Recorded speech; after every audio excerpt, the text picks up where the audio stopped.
जो कुछ सालों पहले ईमान में आए, जो 2-4 दिन पहले ईमान में आए, जो दो साल बाद ईमान में आएंगे, हमको सच्चा इस्लाम पता चलता है जब, तब हमें प्राउड फील होता है। तो आप लोग तो बॉर्न मुस्लिम्स हो, आप सबको तो अल्लाह ने ईमान पहले से नसीब किया है। अगर आपसे कल कोई मिलता है ना, कोई गैर मुसलमान अगर आपसे मुलाकात करता है ना, तो उसे आपसे मिलकर फख्र होना चाहिए कि यार ये मुसलमान था, ये रियल मुस्लिम पर्सन। अस्सलाम वालेकुम दोस्तों, मैं हूं शारिफ खान। आज जो बहन हमारे साथ मौजूद हैं वो पहले गैर मुस्लिम थी, अल्हम्दुलिल्लाह कलमा पढ़कर मुसलमान हो चुकी हैं।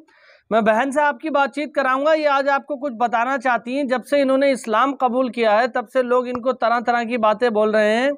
ये इनको समझ में आया इस्लाम कबूल करने के बाद के मुसलमानों को लोग किस निगाह से देख रहे हैं। आज इंडिया के अंदर लोग इस तरह से देख रहे हैं कि इस लड़की ने अगर इस्लाम कबूल किया है तो अब मुसलमान इसका क्या करेंगे, क्या इसका ब्रेन वॉश करके इसको IAS में भर्ती कराएंगे, या अगर कोई इस्लाम धर्म में कोई लड़की जाती है, मुस्लिम बनती है, तो उसके साथ क्या बर्ताव किया जाता है। इन सारी चीज़ों को लेकर के ये बहन आप लोगों को, मुस्लिम समाज के लोगों को एक मैसेज देना चाहती हैं। हाल ही में ये सऊदी अरब गई थी, वहां पर जाकर के इन्होंने इस्लामिक कल्चर को देखा और भारत के अंदर इस्लामिक कल्चर को देखा, जिसको देखकर ये हैरान रह गई और इनसे बर्दाश्त नहीं हुई। इन्होंने कहा भारत में रहने वाले सभी मुस्लिम भाइयों को और बहनों को ये मैसेज देना बहुत ज़रूरी है कि जब ये खुद ईमान में आई, जब ये खुद मुसलमान बन गई, तो इनका नज़रिया किस तरह से इस्लाम को लेकर के हो गया।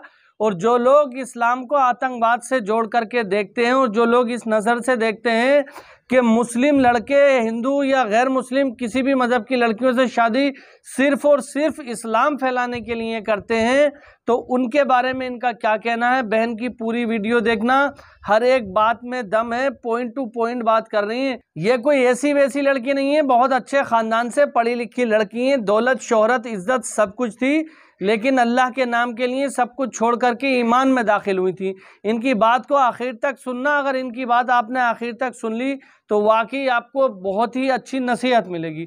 तो चलिए शुरू करते हैं बहन की वीडियो और ध्यान लगा करके सुनते हैं। अस्सलाम वालेकुम। आज मैं आपसे बहुत इम्पोर्टेंट बात शेयर करने के लिए वापस जुड़ी हूँ। आप और हम सब जानते हैं कि जो हमारे देश में जो अभी माहौल चल रहा है, कोई ना कोई तरीके से, किसी न किसी बहाने से बस एक नफरत फैलाने की बेतोड़ कोशिश की जा रही है। किसी तरह हर एक इंसान के दिल में मुसलमानों के लिए नफरत पैदा करने की कोशिश की जा रही है। मैं इस चीज के लिए सिर्फ सामने वाले को जिम्मेदार नहीं ठहराऊंगी, जो फैलाने की कोशिश कर रहे उनको ही नहीं जिम्मेदार ठहराऊंगी।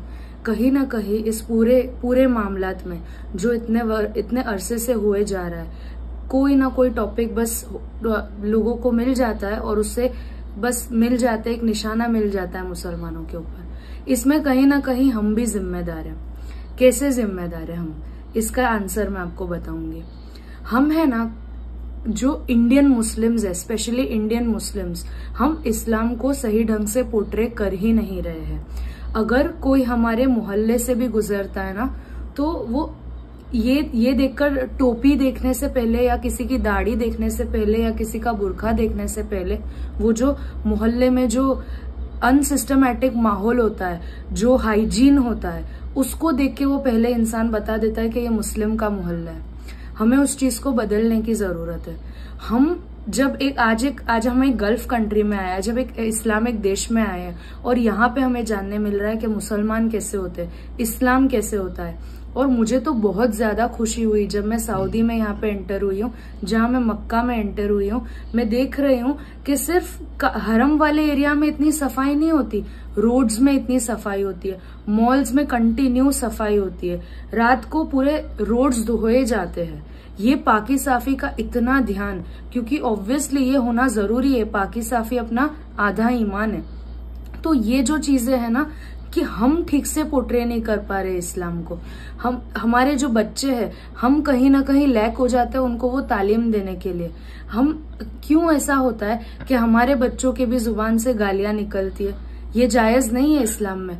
आप और हम सब मिलकर एक बेहतर मुसलमान, एक बेहतर इस्लामिक इमेज तभी बना सकते हैं जब हम ऐसी कोशिश करेंगे। लोगों को जहर फैलाना है, फैलाते रहे, उससे मतलब नहीं है। पर जब तक हम कोशिश नहीं करेंगे ना कि क्या जैसे कि आपकी और मेरी रिस्पॉन्सिबिलिटी ये बनती है कि अगर कोई XYZ इंसान मेरे सामने आता है तो वो एज अ मुस्लिम मुझे पहले जज करेगा, तो क्या हम उसे एक प्रॉपर मुस्लिम का एग्जाम्पल बन के दिखा पा रहे? क्या हम उसे एक प्रॉपर इस्लाम का एग्जाम्पल बन के दिखा पा रहे? अगर हम नहीं कर पा रहे तो ये हमारे अंदर फॉल्ट है। और अगर कुछ लोग हैं जो जहर में आ भी जाते हैं, जो वो फैलते जा रहा है, जो वो नफरत में आ भी जाते हैं, उससे कोई फर्क नहीं पड़ता, उससे किसी को डरने की जरूरत नहीं है, क्योंकि हम जानते हैं कि हम कैसे हैं। हम जानते हैं हमारे घरों में कैसा माहौल चलता है, हम जानते हैं कि हमारे घरों में हम माँ बाप को कितनी इज्जत देते हैं, हम छोटों को कितनी इज्जत देते हैं, हम रिश्तों को कितनी अहमियत देते हैं। इस्लाम क्या है? लोगों को सिर्फ टेररिज्म वाला हिस्सा पता है, जो 1-2 किस्से हुए होंगे, जो 1-2 लोग हुए होंगे, बस उससे पूरे पूरे पूरे रिलीजन का नाम ज्वाइंट कर दिया है, क्योंकि उनके पास और कोई टॉपिक है नहीं। तो आपकी और मेरी जिम्मेदारी बनती है कि हम लोगों तक रियल रिलीजन को लाके खड़ा करें। अगर आपसे कल कोई मिलता है ना, कोई गैर मुसलमान अगर आपसे मुलाकात करता है ना, तो उसे आपसे मिलकर फक्र होना चाहिए कि यार ये मुसलमान था, ये रियल मुस्लिम पर्सन था। कोई औरत हो, कोई मर्द हो, तो आप अपनी लिमिट्स और अपने पर्सनालिटी ऐसी खड़ी करिए कि लोगों को अंदाजा आ जाए कि आप एक ट्रू मुस्लिम है।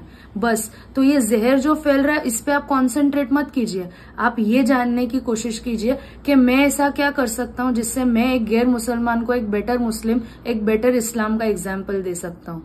जिसे इस्लाम को टेररिज्म से जोड़ना है, वो 100 साल पहले भी ये करते थे और 100 साल बाद भी ये करते हैं, बस पहले के लफ्ज अलग थे, आज के लफ्ज अलग होते हैं।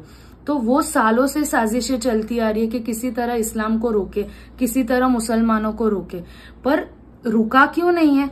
क्योंकि उसकी सच्चाई कुछ और है। जो सच्चाई ढकना चाहते हैं वो लोग कभी जान नहीं पाएंगे कि इस्लाम क्या है।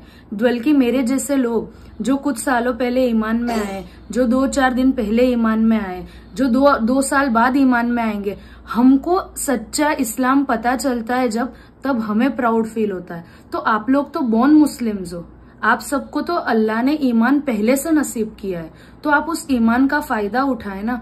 आप लोगों तक पहुंचाए अपना ईमान, आप लोगों को तक समझाए कि आप किस तरह के मुसलमान हैं। आप अपना इस्लाम अच्छी तरह पोर्ट्रे करें, आपके घर के थ्रू, आपके बच्चों के थ्रू, आपके मोहल्लों के थ्रू। एक प्रॉपर इस्लाम जब कोई इस्लामिक कंट्री में जाता है वहां दिखाई देता है, तो वहां क्यों नहीं दिखाई देता जहां पे ऑलमोस्ट हर दिन एक कैसी कोशिश की जाती है कि किसी तरह जहर फैले मुस्लिम के खिलाफ। तो फिर आप लोग ये कोशिश करें, आप लोग उठे और अपने आप को बदलने की कोशिश करें। आप जब एक बेहतर मुसलमान बनेंगे ना, तभी ही हर कोई इंसान अपने खिलाफ नफरत हटा देगा। जब वो सामने वाला इंसान आपको देखेगा भी ना कि नहीं यार ये इंसान तो ऐसा है, तो उसके दिल में कोई भी पिक्चर बना लेंगे या कुछ भी हो जाएगा, उसके दिल में कभी नफरत नहीं आएगी, क्योंकि वो जानेगा कि मुसलमान कैसा होता है। तो मेरी आपसे इतनी सी गुजारिश है कि आप प्लीज ये कोशिश करें, मैं भी कोशिश करूंगी, हम अपने बच्चों को भी यही सिखाएंगे कि एक बेटर मुस्लिम बनिए और अपना ईमान हमेशा मजबूत रखिए। बस, अस्सलाम वालेकुम। तो उम्मीद करता हूं दोस्तों ये वीडियो देखकर आपको काफ़ी कुछ जानने को मिला होगा। इनका बिल्कुल सही कहना है कि आज जो गैर मुस्लिम मुसलमानों के बीच से गुजरता है तो उसको फ़र्क ही महसूस नहीं होता, उसको फ़र्क देखने को नहीं मिलता कि यार मुसलमान भी वही काम कर रहे हैं जो सारे गैर मुस्लिम करते हैं। तो अपने अंदर फ़र्क पैदा करने की ज़रूरत है। सबसे पहले मैं अपने आप को कहता हूँ, हमें और हमारे साथ साथ जितने भी मुस्लिम भाई हैं सबको अपने अंदर चेंजेस लाओ, अपने अंदर बदलाव। कि आपकी बस्ती से अगर कोई गुजरता है तो उसको लगना चाहिए कि ये मुसलमानों की बस्ती है। झूठ, फरेब, मक्कारी सारी चीज़ों से बचना चाहिए। पहले के समय में जनाब मोहम्मद रसूलुल्लाह के दौर के जस्ट बाद में लगातार इस्लाम बहुत तेज़ी से फैल रहा था। आज भी दुनिया का सबसे तेज़ी से फैलने वाला धर्म इस्लाम है, लेकिन आज हम लोगों के अंदर वो बुराइयां पैदा हो गई हैं, वो चीज़ें पैदा हो गई हैं जिसे गैर मुस्लिम लोग देख कर के इंस्पायर नहीं होते। वो सोचते हैं जो काम ये लोग कर रहे हैं वही काम हम कर रहे हैं, तो आखिर ऐसी क्या बात है जो हम इस्लाम को कबूल करें। इनकी बात से, इनकी वीडियो जब से मैंने देखी, मेरे अंदर से मन को झंझोड़ करके रख दिया है कि वाकई बात सही है कि अगर हम मुसलमान हैं तो हमारे चेहरे से, हमारे बर्ताव से, हमारे रवैये से, रहन सहन से दिखना तो चाहिए कि हम ईमान वाले हैं। तो अगर आप मेरे चैनल पर पहली बार आए हैं तो चैनल को सब्सक्राइब करके बेल आइकन पर ऑल का बटन सेलेक्ट कर लें। इंशाल्लाह फिर मिलूंगा इसी तरह की एक नई वीडियो के साथ। तब तक दुआओं में याद रखना। खुदा हाफिज। जय हिंद, जय भारत।